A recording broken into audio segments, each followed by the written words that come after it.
नाज़रीन, हम यहां पर एक तारीख बनती हुई देख रहे हैं और एक नया वर्ल्ड ऑर्डर तश्कील पाता हुआ देख रहे हैं, जिसका मरकज, जिसका बैटल ग्राउंड अब ईरान की जंग बन गई है।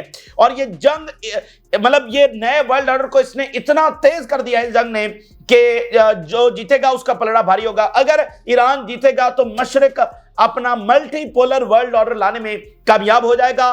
वैसे ये वर्ल्ड ऑर्डर जो है वो शायद कई सालों में आता, लेकिन इस जंग में ये ऑर्डर अब इस जंग में फैसला होना है। तो ये बैटल ग्राउंड जो है वो ईरान की जंग बन गई है। और आपके साथ मेगा डेवलपमेंट शेयर कर रहे हैं, मेगा डेवलपमेंट आपके साथ शेयर कर रहे हैं। ईरान के इत्तेहादी पहुंच गए हैं, ईरान के इत्तेहादी इस वक्त पहुंच गए हैं। अमेरिका और इजराइल को खबर हो कि प्यूटन साहब तशरीफ ला चुके हैं। प्यूटन साहब जिस अंदाज के अंदर इस जंग के अंदर अब तशरीफ लाए हैं, और उसके बाद यह है कि इजराइल जो है वो अपने अंजाम के और ज्यादा करीब हुआ है। और अमेरिका भी जान ले कि ईरान के जो इत्तेहादी हैं वो इस वक्त आ गए हैं। बड़ी क्लैरिटी के साथ दो टोक अंदाज के अंदर जो है वो प्यूटन साहब सामने आए हैं। और पहला रिएक्शन उनका इस जंग के हवाले से आया है। इससे पहले रशिया से स्टेटमेंट जारी हुई है, फॉरेन मिनिस्ट्री से, फॉरेन मिनिस्टर से, ठीक है। प्यूटन की स्टेटमेंट जारी नहीं हुई। प्यूटन की पहली स्टेटमेंट जो है वो इस जंग के हवाले से जारी हुई है, और बिल्कुल खुलकर दो टोक अंदाज के अंदर। और एक तो पहली बार उन्होंने ये खुलकर कहा है कि हमने ईरान को असलहा भेज दिया है। प्यूटन ने मीडिया के ऊपर आकर यह कहा है, पब्लिक स्टेटमेंट के अंदर यह कहा है कि हमने ईरान को असलहा भेज दिया है। और इसके साथ साथ उन्होंने ये एक और भी बात की है, उन्होंने कहा कि हमने प्रपोजल अमेरिकन को भेज दिया है। यानी प्यूटन की जानिब से ये बात सामने रखी गई है अमेरिका के सामने कि चॉइस तुम्हारी है, लेकिन दो ही ऑप्शन है। एक ऑप्शन सीज फायर का है जो सारी दुनिया इस वक्त चाह रही है, अमेरिका के अंदर भी लोग सीज फायर चाह रहे हैं। एक ऑप्शन सीज फायर का है, लेकिन दूसरा ऑप्शन जो है, अगर ये सीज फायर का ऑप्शन नहीं लेना तो दूसरा ऑप्शन ईरान की तबाही का नहीं है। दूसरा ऑप्शन ये नहीं है कि अमेरिका आएगा और वो इसे इराक, शाम और लीबिया बना देगा और कोई कुछ नहीं कर सकेगा। दूसरा ऑप्शन ये नहीं है। दूसरा ऑप्शन आलमी जंग है, या सीज फायर होगा या आलमी जंग होगी। ये मत समझना कि ईरान जो है वो कोई आइसोलेशन के अंदर है, ईरान कोई अकेला है, ठीक है ना। हम ईरान के साथ खड़े हैं। ये अनप्रेसिडेंटेड रिस्पॉन्स है, ये अनप्रेसिडेंटेड इस वक्त सपोर्ट है। की रीजनल एलाय है ईरान रशिया का, चाइना का। और जाहिर बात है कि रशिया और चाइना ईरान को खोना जो है वो अफोर्ड नहीं कर सकते हैं। तो अब रशिया बहुत खुलकर ईरान की मदद को आ गया है। और उन्होंने कहा है कि अगर अमेरिका आगे बढ़ता है, अगर ये जंग आगे होती है, तो फिर ये जान ले अमेरिका के सामने हमारे वेपन्स होंगे, सामने हमारी टेक्नोलॉजी होगी, हमारी साइबर कैपेबिलिटीज होंगी, हमारी स्पेस आर्मी होगी। हम पूरी ताकत के साथ जब ईरान के साथ खड़े हैं। ये प्यूटन से जो है वो रद्दमल आया है कि हम खामोश नहीं होंगे। ये नहीं होगा कि अफगानिस्तान में तुम आओगे, तबाही मचाओगे और कोई इंटरवीन नहीं करेगा, तो इस बात को भूल जाओ। और जो सुप्रीम लीडर को निशाना बनाने की लघव धमकी लगाई गई, नेतन्याहू और ट्रंप की जानिब से लघव धमकी लगाई गई। इनको अंदाजा भी नहीं है कि ये किस तूफान को दावत दे रहे हैं, ठीक है ना। इनको अंदाजा भी नहीं है कि इन्होंने बात क्या की है। तो उसका रिएक्शन रीजन से नहीं, प्यूटन से आया है, ठीक है ना। सुप्रीम लीडर को जो इन्होंने बात की है, उसका रिएक्शन मॉस्को से आया है। और जो प्यूटन ने जो रिएक्शन दिया है, बस उसको इजराइल का इख्तिताम समझे।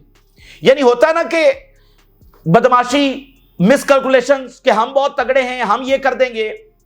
तो प्यूटन ने इनकी अकल ठिकाने लगाई है। पहले तो ईरान लगा रहा है ना मिसाइल, वो ऐसे पहुंच रहे हैं कि आगे कोई रुकावट नहीं। अब तो प्यूटन ने इनकी अकल ठिकाने लगाई है कि तुम दनराते फिर रहे हो दुनिया में, और रीजन के अंदर तुम्हें को पूछने वाला नहीं है। ये ट्रंप ने जो पहली कॉल ट्रंप को की थी प्यूटन ने, उस वक्त भी ये कहा था कि आपकी तबीयत ठीक है, अगर मेडिसिन नहीं खाए तो मेडिसिन खा लें, डॉक्टर को चेक करवाएं, आपकी तबीयत ठीक है, अगर नहीं ठीक तो मेडिसिन ले लें, वरना मेडिसिन दे दी जाएगी आपको। ये यूनिपोलर वर्ल्ड नहीं है, ये वो अमेरिका नहीं है कि जिसको क्वेश्चन नहीं किया जाएगा उसकी एग्रेशन को। ये दुनिया जागीर नहीं है इसराइल और अमेरिका की, ठीक है ना। यहां पर बाकी भी कौमें हैं, उनको भी रहने का उतना ही हक है। तो ये रिएक्शन इस वक्त प्यूटन की जानिब से आया है। बस ये समझिए कि इंटरनेशनल प्लेयर्स आ गए हैं और सब मिलकर इस वक्त इजराइल का मक्को ठपने जा रहे हैं। हाँ, ये बात ठीक है, उन्होंने, प्यूटन ने कहा कि अगर आप नहीं रुकेंगे तो फिर ये आलमी जंग होगी, ठीक है ना। ये आलमी जंग की तरह मामला जाएगा, यानी हम इसके अंदर हैं। तो ये नहीं होगा कि तुम भी हमला कर दोगे, इजराइल भी हमला कर रहा है और ईरान बस आइसोलेशन के अंदर होगा।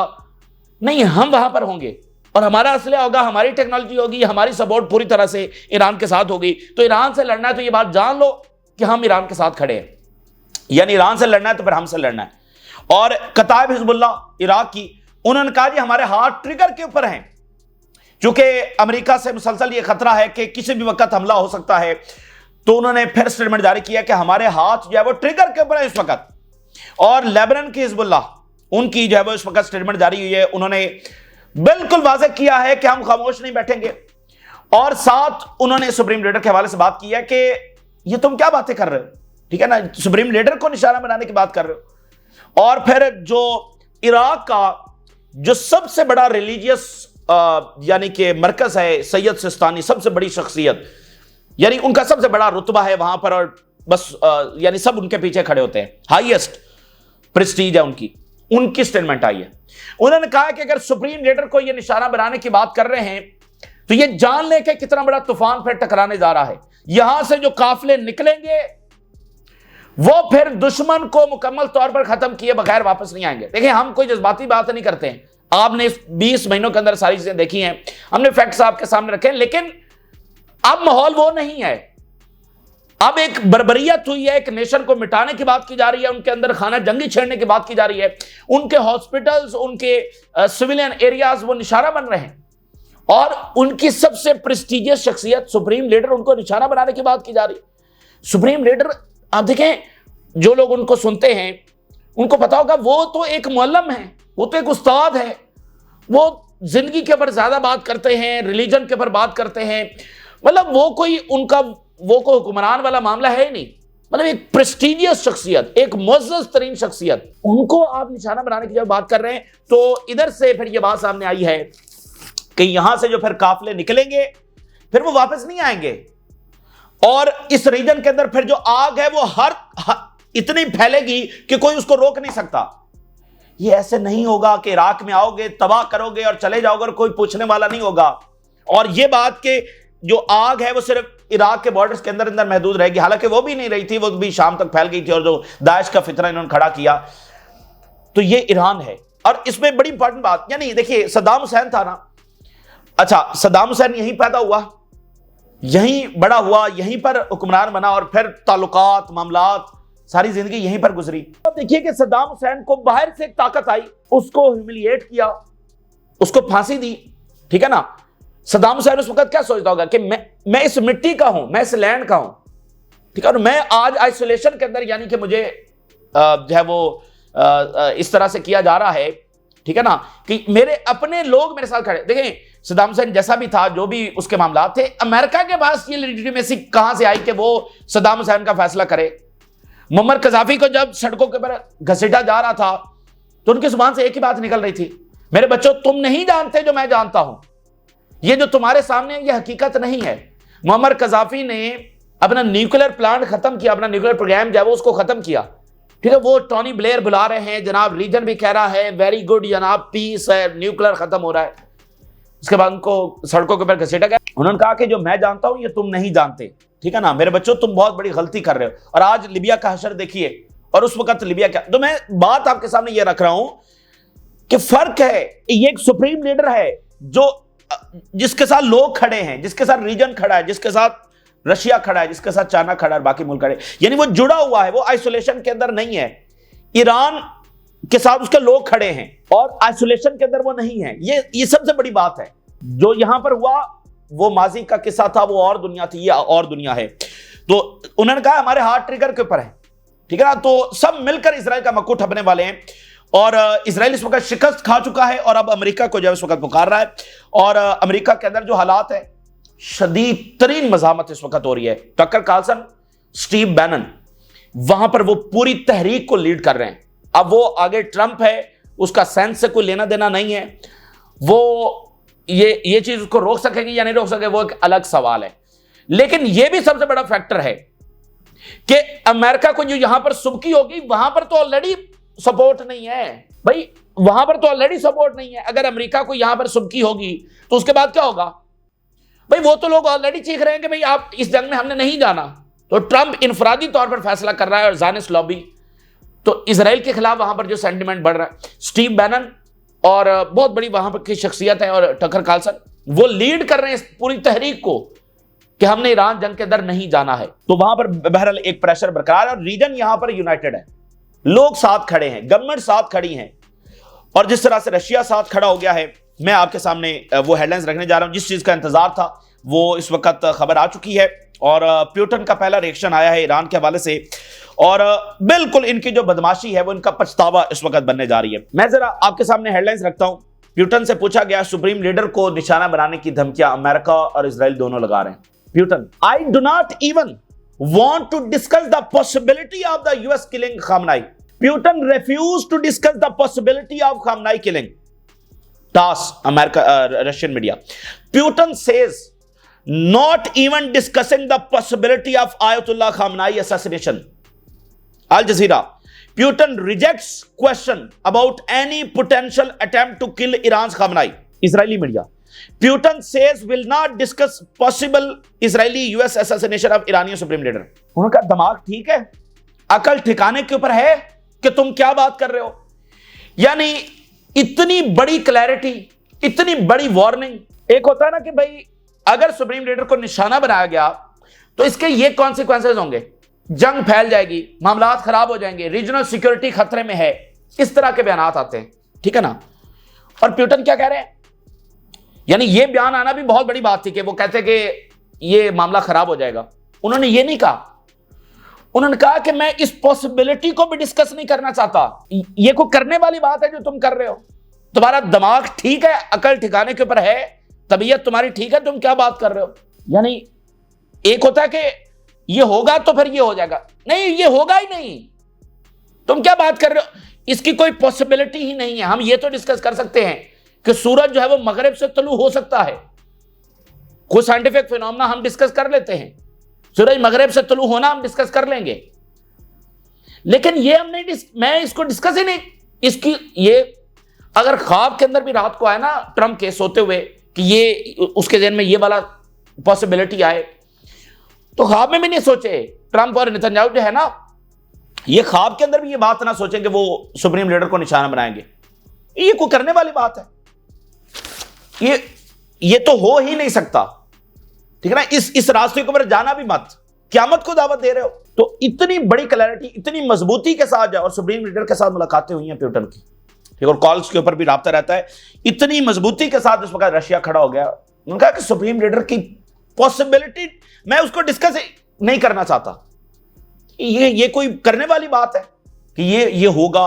भाई ये वो रास्ता ही नहीं है, मतलब सवाल ही पैदा नहीं होता। हम ये ऐसी कोई चीज नहीं है जिसको हम डिस्कस करें, ठीक है ना, कि इसकी तो कोई पॉसिबिलिटी कोई 1%, 5% भी नहीं है। तो वो कह रहे हैं कि इस रास्ते के ऊपर मत जाना, ठीक है ना, इसके बारे में सोचना भी मत कि तुम ये करोगे। तो देखिए ना, तकब्बुर और मिसकैलकुलेशंस। अब ईरान ने जो तबाही मचा दी है, सब मिसकैलकुलेशन हो गया है। अब उससे सुप्रीम लीडर को निशाना बनाएंगे, ठीक है। तो आप जरा अंदाजा करें, साथ प्यूटन ने क्या कहा? उन्होंने कहा कि असला भेज दिया हमने ईरान को, और साथ उन्होंने कहा कि हमने प्रपोजल अमेरिकन को भेज दिया है। ये इतनी बड़ी बात है। देखें, रशिया और चाइना, उनका तरीकाकार और ज्यादा मुख्तलिफ है। आपने कभी सुना है कि रशिया ने अपनी तरफ से प्रपोजल भेज दिया? सालसी क्या होती है? सालसी होती है कि दोनों फ्रीक आपको बुला रहे हैं, उसके दरमियान आप किरदार अदा कर रहे हैं सालसी का। और भाई ये कौन सी सालसी होती है कि रशिया जो है वो अपनी तरफ से प्रपोजल भेज रहा है? यानी बात क्या है? बात है कि वो इस हद तक ईरान के साथ आकर खड़े हो गए, ठीक है। यानी कि रशिया ऐसा थोड़ी करता है कि वो बस अपनी तरफ से प्रपोजल, उसको दुनिया बुलाएगी तो वो सालसी करने जाएगा ना। लेकिन उन्होंने अपनी तरफ से प्रपोजल अमेरिकन को भेज दिया है। और ईरानियन से जारी बात हुई होगी, न्यूक्लियर का मामला, उसमें उन्होंने सारा डिस्कस किया होगा। तो वो अमेरिकन को कह रहे हैं कि ये प्रपोजल हम भेज रहे हैं, हम जंगबंदी की बात कर रहे हैं, ठीक है ना, हम जंगबंदी की बात कर रहे हैं। लेकिन अगर जंगबंदी तुम नहीं कर रहे तो ये बात ज़हन में रख लो कि हमने असलहा भी ईरान को भेज दिया। अब ये बात करने की क्या जरूरत है, हमने असलहा ईरान को भेजा है, और साथ ये करना कि हमने प्रपोजल अमेरिकन को भेजा है। तो अमेरिकन को प्रपोजल भेजा है, उनको जंगबंदी का कहा है, और उनको कहा है कि अगर जंगबंदी नहीं करनी तो ईरान को हमने असलहा भेज दिया है, हम ईरान के साथ खड़े हुए हैं, अगर तुमने सीज़फायर कबूल नहीं करना तो फिर ये बात ज़हन में रख लो कि हम जो है वो इनके साथ खड़े होंगे और तुम्हारा सामना हमारे साथ होगा। Russia supplied Iran with military hardware, it is not in the breach of international laws. इसके सामने आगे वो स्माइल वाली इमोजी भी लगनी चाहिए। It is not the breach of हमने कोई आलमी कानून की खिलाफवर्जी नहीं की है जो ईरान को असलहा भेजा है। हमने तो इंटरनेशनल लॉ के मुताबिक जो है वो ईरान को असलहा भेजा है और ईरान के ऊपर हमला हुआ है। सेल्फ डिफेंस उनका लेजिटिमेट राइट है, तो सेल्फ डिफेंस में मदद करना भी लेजिटिमेट राइट है। तो इंटरनेशनल लॉ के मुताबिक हम तो चल रहे हैं, इसमें कोई ऐसी वैसी जो है वो बात नहीं है। और हमने जो प्रपोजल भेजा है उसमें ईरान के लिए गारंटीज हैं उनके न्यूक्लियर इंटरेस्ट के हवाले से, और हम अमेरिका को इजराइल के हवाले से भी गारंटीज दे रहे हैं। ठीक है, जो रीजन ऑलरेडी देने के लिए तैयार है उसकी भी सिक्योरिटी कंसर्न हम दूर कर रहे हैं। तो बेहतर यह है कि सीजफायर कर लो। Discuss the proposal and send certain signals to our friends. खास सिग्नल्स हमने अपने फ्रेंड्स को भी साथ भेज दिए हैं। तो ये एक बहुत बड़ा वाकया है, ये यूनिपोलर वर्ल्ड नहीं है। मैं सिर्फ आपको बताऊं कि हुआ क्या है। हुआ यह कि कैलकुलेशंस उलट गई हैं। यानी एक तो ईरान है ना कि वो तबाही मचा रहा है, ऐसा नहीं था कि ईरान के बारे में कोई ऐसा वहमो गुमान ही नहीं था कि भाई ईरान ऐसा कर सकता। ये सारी चीजें ऑलरेडी ऑन रिकॉर्ड मौजूद थी कि ईरान कितना ताकतवर है, और ये ट्रंप को भी पता था। शुरू में वो यही बात कर रहा था कि ईरान बड़ा मजबूत है, ताकतवर है, लेकिन बाद में जो भी हुआ ज़ायनिस्ट लॉबी और जो भी उसने गलती की। तो इसमें बुनियादी बात क्या समझने की है कि एक है हैबत इजराइल की और अमेरिका की, वो आएंगे बस तबाह करके रख देंगे। ये सब हवा के अंदर तहलील हो चुका है, और वो एक ऐसे फॉर्मिडेबल पावर के साथ टकराए हैं कि उसके बारे में ये कैलकुलेशंस, ये एस्टिमेशंस मौजूद थी कि ये तबाही मचा के रख देगा। लेकिन क्या एक जालिम तरीन शख्स जो लाखों लोगों को ऑलरेडी शहीद कर चुका है, उसने तकब्बुर के अंदर आकर, और उससे यह ना पूछा जाए कि जेनोसाइड गजा में हो रही है और मजमूम मकासद, उसने ईरान के ऊपर हमला कर दिया।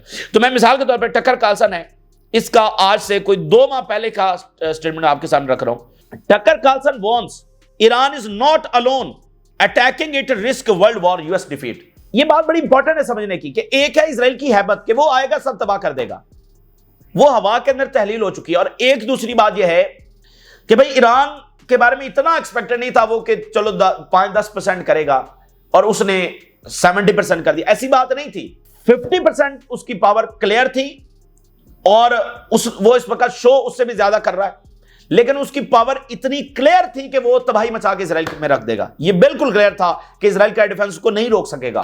ठीक है ना, ये बात बिल्कुल क्लैरिटी के साथ थी, लेकिन इन्होंने मिसकैलकुलेट किया, एरोगेंस दिखाई। तो बदमाशी पछतावे में बन रही है अब।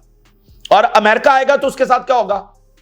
टकर कार्लसन की वो पेशगोई बिल्कुल सही साबित हुई, और सिर्फ एक मैं आपके सामने रख रहा हूं, बाकी सबकी यही एस्टिमेशन थी। इजराइल के साथ हो रहा है। अब अमेरिका के बारे में वो क्या कह रहा है, वो तो अगर अमेरिका आएगा तो उसका भी हशर यही होगा। वो कह रहा है कि वर्ल्ड वॉर की तरफ मामला जाएगा और अमेरिका इसमें से शिकस्त खा के निकलेगा, ये जो ईरान के ऊपर वो हमला करेगा। और फिर उसने कहा कि हम यंग अमेरिकन को दोबारा मिडिल ईस्ट की तरफ भेज रहे हैं, और उसने कहा कि ईरान का जो आर्सेनल है बैलिस्टिक मिसाइल का वो बहुत तगड़ा है। ये 2 महीने पहले की उसकी एस्टिमेशन है, और ये बाकी तमाम ये सामने बात रख रहे थे। और उसने कहा कि ये जो बैलिस्टिक मिसाइल है ये अमेरिकी बेसिस के ऊपर उन्होंने निशाने पर लगा के रखे हुए हैं, और हमारे इत्तेहादियों का क्रिटिकल जो एनर्जी इंफ्रास्ट्रक्चर है उसके ऊपर निशाना लगा के उन्होंने रखा हुआ है। और सिर्फ एक वीक के अंदर थाउजेंड्स ऑफ अमेरिकन कैजुअलिटीज हो सकती हैं। ये टकर कार्लसन का एस्टिमेट है। It could collapse economy, oil prices बेकाबू हो जाएंगी, अनइमेजिनेबल इन्फ्लेशन आएगी। तो ये चीजें दुनिया चीख चीख कर बता रही थी। तो ईरान डील की बात कर रहा था, ईरान मुज़ाकरात कर रहा था। तो बात यह है कि इन्होंने बर्बरियत दिखाई, सफाकियत दिखाई, मिस कैलकुलेट किया। अब ये खमियाजा भुगत रहे हैं। और अगर अमेरिका आएगा तो टकर कार्लसन की वो एस्टिमेशन वही है कि क्या होगा अमेरिका के साथ। और इधर से ये वाला जो रिएक्शन है वो आ गया है। और इसके साथ हिजबुल्लाह और कताब हिजबुल्लाह, उनकी आप स्टेटमेंट्स देखिए। Hezbollah warns of consequences over threats against Syed खामनाई। Iran ने वाज़ेह किया कि हिजबुल्लाह मैदान में होगी अगर अमेरिका अटैक करेगा। आज हिजबुल्लाह का अपना रिएक्शन आ गया। Syed Sistani warns against threats targeting Iran leadership. The office of Iraq highest religious authority condemn the ongoing Israeli aggression and calls the international community to bring an end to the war। और इसके अलावा कताब Hezbollah जो Iraq की है, we reiterate that the involvement of the American enemy in this war will bring upon it unprecedented calamities and destruction।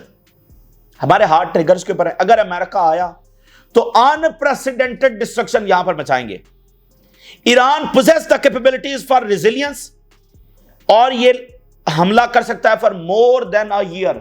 कतार Hezbollah कह रही है ईरान के पास ये सलाहियत है वो एक साल से ज्यादा तक इसराइल के ऊपर रॉकेट्स और मिसाइल फायर कर सकते हैं। ये 2 हफ्ते नहीं टिकने वाला, और वो करेंगे उनके पास 1 साल की सलाहियतें हैं। अब यहां पर बात क्या हो रही है, कतार हिजबुल्लाह यानी तमाम ये जो रीजनल पावर्स हैं, यमन, ये तमाम जो रीजनल पार्टनर्स हैं, वो कह रहे हैं कि सीज फायर होना चाहिए। जो इंटरनेशनल पार्टनर्स हैं वो कह रहे हैं कि सीज फायर होना चाहिए। लेकिन इसके साथ वो दोनों क्या बात कर रहे हैं, इंटरनेशनल पार्टनर्स और रीजनल, कि अगर अमेरिका आएगा तो हम आएंगे। यानी मुझे वो रेसलिंग याद आ रही है कि जैसे रेसलिंग में रिंग के अंदर 2 पहलवान लड़ रहे होते हैं ना, तो एक पहलवान उनका बाहर भी खड़ा होता है। तो अगर एक साइड वाला अपने बाहर वाले पहलवान को बुलाता है तो वो 2 हो गए, सामने एक खड़ा है, तो वो जो एक है वो भी अपने पहलवान को बुला लेगा। ये होता है ना। तो यहां पर भी उनका मैसेज क्लियर है। पहली बात वो कर रहे हैं सीज फायर की, दूसरा वो कह रहे हैं कि अगर आपने सीज फायर नहीं करना तो ये जो पहलवान आपने उतारा है, जो फलस्तीनी औरतों और बच्चों के ऊपर बमबारी कर रहा है, इस पहलवान को फिर लड़ने दें। हम भी रिंग से बाहर बैठेंगे, आप भी रिंग से बाहर बैठेंगे, ठीक है। और ये जो आपने पहलवान भेजा है ना, ये तीसमार खान, ये ईरान, और ये जाने ईरान फिर लड़ेगा, हमला ईरान के ऊपर हुआ है, ईरान लड़ेगा, अकेला लड़ेगा, हम उसके साथ नहीं होंगे।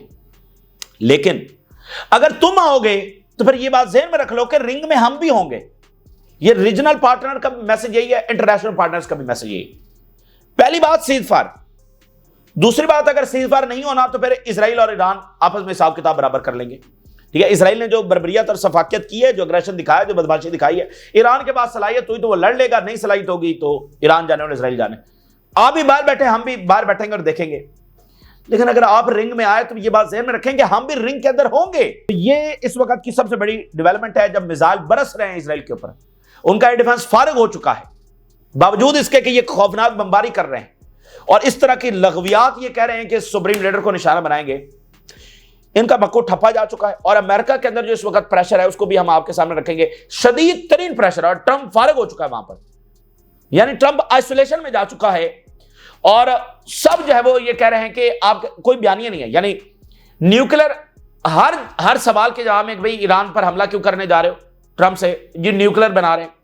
अच्छा, वो न्यूक्लियर के ऊपर सीआईए कह रही है बना ही नहीं रहा, आईएईए का चीफ कह रहा है कि बना ही नहीं रहा, कोई एविडेंस एक भी नहीं है कि ईरान न्यूक्लियर बना रहा है। ऊपर से मैक्रोन ने भी बात कल कर दी।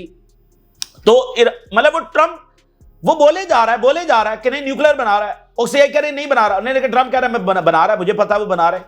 आईएईए का चीफ कह रहा है कि नहीं बना रहे, कह रहे मुझे पता है बना रहे। फिर तुम क्या वहां से देख कर आए हो? तो वो बस एक हठधर्मी है, जिद है, अना है, तो बस मैंने जो बात कर दी वो कर दी, ठीक है ना। वो दुनिया मान नहीं रही है, वो एक्सपोज हो रहा है। ना ही अमेरिकन मीडिया उसको डिफेंड कर पा रहा है, ना ही उसके मागा वाले लोग उसको डिफेंड कर पा रहे हैं। और यानी इस जंग की मज़ाहमत है।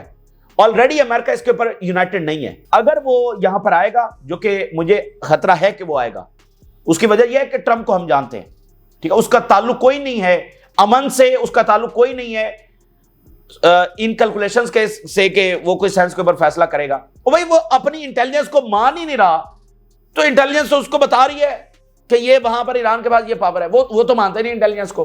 तो फिर जो इसराइल के साथ हो रहा है वो अमेरिका के साथ होगा। मुश्किल रास्ता है, लंबा रास्ता है, तलख हकायक होंगे, लेकिन ये नहीं होगा कि यहां पर आएगा और बस तबाही मचाएगा।